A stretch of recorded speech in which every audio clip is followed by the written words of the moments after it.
Hi friends, இன்னைக்கு அம்மா என்ன டிஷ் செய்கிறாங்கன்னு பார்ப்போமா? சொல்லுங்கம்மா. இந்த உருளைக்கிழங்கு வறுத்துட்டேன். இந்த புளிச்சக்கீரையை கடைஞ்சி சாப்பிட வேண்டியது தான். சரி சரி சரி. இதை வறுத்துட்டேன், அதை நிறுத்திடுவோம். அதை நிறுத்திட்டு இதை ஆரம்பிங்க. ஓகே, பாத்திரம் வச்சுட்டிங்களா? இது ஒரு டம்ளர் தண்ணி ஊற்றி வேக வைப்போம். நான் எப்போதுமே புளிச்சக்கீரையை வேக வச்சு தான் கடைவேன். எண்ணெயில் போட்டுலாம் கடைஞ்சா நறுக்கு நறுக்குன்னு இருக்கும். ஒரு வேக வச்சு கடைஞ்சி பாருங்க, அது நல்லா குழவா நல்லா இருக்கும். சரி. தண்ணி ஊற்றிருக்கேன். தண்ணி கொதி வந்ததையும் கீரை அள்ளி வைப்போம். தண்ணி கொதி வந்துருச்சு, ஒரு 4 பச்சை மிளகா போடுவோம். போட்டுட்டு கீரை அள்ளி வேக வைப்போம். அதில் நல்லா காரம் சாரமாக கடைஞ்சாதான் நல்லா இருக்கும். இதில் புளிப்பு ஜாஸ்தி இருக்கிறதுனால உரப்பா செஞ்சால் நல்லா இருக்கும். சரி சரி.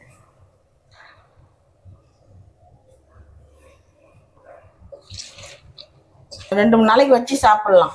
கைப்படாமல் வச்சுக்கணும். சொல்லுங்க. தண்ணியில் அமுக்கி விட்டு சிம்மில் வச்சு கொஞ்சம் நேரம் வேக விடணும். கீரையை எண்ணெயில் போட்டால் மறுத்து போன மாதிரி இருக்கும். அதனால தான் அம்மா எப்பவுமே வந்து வேக வச்சு தான் கடைவாங்க. இது வேகட்டும். ஓகே. கீரை நல்லா வெந்துருச்சு. இது லைட்டாக ஆறுனதையும் மத்து போட்டு கடைவோம். சரி. 5 நிமிஷம் ஆயிடுச்சு இது வேவுறதுக்கு.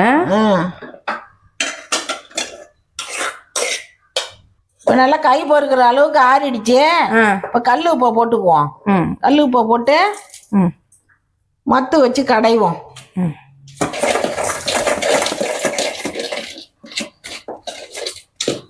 ரொம்ப மையவும் கடையக்கூடாது.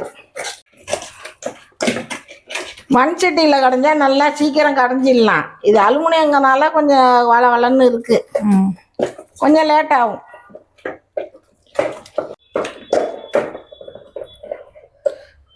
போதும் கடைஞ்சது.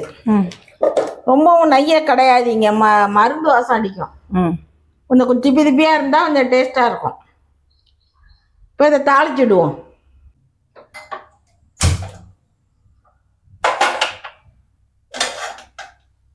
நல்லெண்ணெய் ஊற்றி தான் தாளிக்கணும்.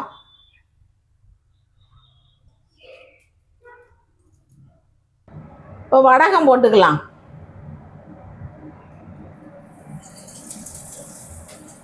வடகம் போட்டு தாளிச்சாதான் நல்லா இருக்கும். இப்போ வரமிளகா 2 போட்டுக்கலாம்.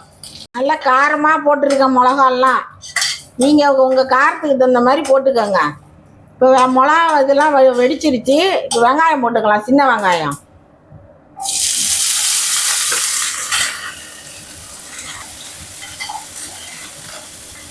வெங்காயம் வதங்கிடுச்சு. இப்போ அது புளிச்சக்கீரை அதில் போட்டுடலாம். நல்லா சிம்மில் வச்சுக்கோங்க.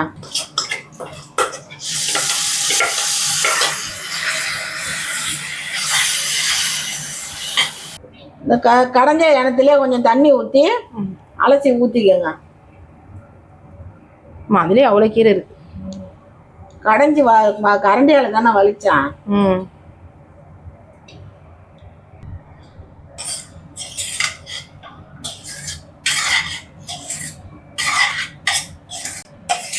தாளிச்சாச்சு. இப்போ 5 நிமிஷம் சிம்மில் இருக்கட்டும்.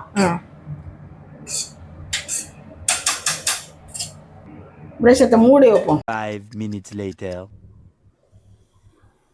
நல்லா எண்ணெயெல்லாம் பிரிஞ்சிருச்சு.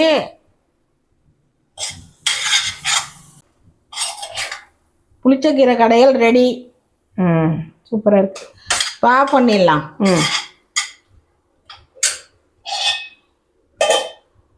இப்போ புளிச்சக்கீரை ரெடி ஆகிடுச்சு. நல்லா சூடாக சாதம் அடித்து போட்டு சாப்பிட்டு பாருங்கள். இது மாதிரி செஞ்சு பார்த்துட்டு எப்படி இருந்ததுன்னு கமெண்டில் சொல்லுங்கள். நான்லாம் அந்த மிளகாயை தொட்டுக்கிட்டு தான் சாப்பிடுவோம். நீங்கள் உருளைக்கிழங்கு வறுத்துக்குங்க, வாழைக்காய் வறுத்துக்குங்க, கோழிக்கறி கூட வறுத்துக்கலாம், அப்பளம் வறுத்துக்கலாம், அரிசி வத்தல் வறுத்துக்கலாம். சாப்பிட்டு பார்த்துட்டு சொல்லுங்கள் எப்படி இருந்ததுன்னு. பாய். இது சூப்பராக இருக்கும். ஒரு தடவை செஞ்சு நாங்கள் சிக்கன் கூட வறுத்து சாப்பிட்டோம். செம்ம டேஸ்ட்டாக இருந்தது. ஓகே ஃப்ரெண்ட்ஸ், அம்மா வந்து சூப்பராக புளிச்சக்கீரை கடைஞ்சிட்டாங்க. சூடாக சாதமும் வச்சுட்டாங்க. சாப்பிட வேண்டியதான். இந்த வீடியோ உங்களுக்கு பிடிச்சிருந்துன்னா லைக் பண்ணுங்கள், ஷேர் பண்ணுங்கள், சப்ஸ்கிரைப் பண்ணுங்கள். மறக்காமல் அம்மா செய்கிற எல்லா டிஷ்ஷும் செஞ்சு பார்த்துட்டு எப்படி இருக்குன்னு கமெண்ட் பண்ணுங்கள். அம்மா கொஞ்சம் ஹாப்பி ஆவாங்க. ஓகேவாம்மா? ஓகேவா? வீடியோ க்ளோஸ் பண்ணிக்கலாமா? ஓகே, பாய்.